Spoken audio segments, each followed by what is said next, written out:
விதவிதமாக தக்காளி சட்னி செஞ்சுருப்போம். இந்த மாதிரி ஒரு வாட்டி ட்ரை பண்ணி பாருங்கள்.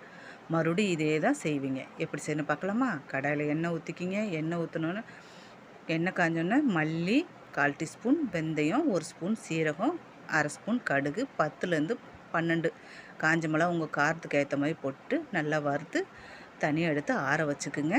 அதே எண்ணெயில் 4 தக்காளி பழத்தை கட் பண்ணி போட்டுக்குங்க. கட் பண்ணி போட்டு சின்ன நெல்லிக்காய் சைஸ் அளவு புளி போட்டு நல்லா வதக்கிட்டு மூடி வச்சு வேக விடுங்க. வெந்த விட்டு தேவையான அளவு கல் உப்பு போட்டு எடுத்து வச்சுக்குங்க.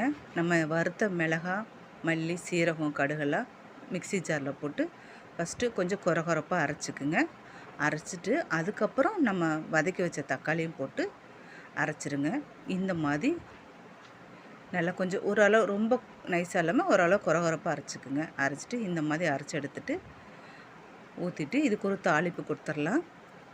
எண்ணெய் ஊற்றி கடாயில் கடுகு, கடலப்பருப்பு, 4 பல் பூண்டு தட்டி போட்டுக்குங்க. 2 காஞ்ச மிளகா, 1 கொத்து கருவேப்பிலை தழை போட்டு தாளிச்சிட்டு அந்த சட்னியில் கொட்டிடுங்க.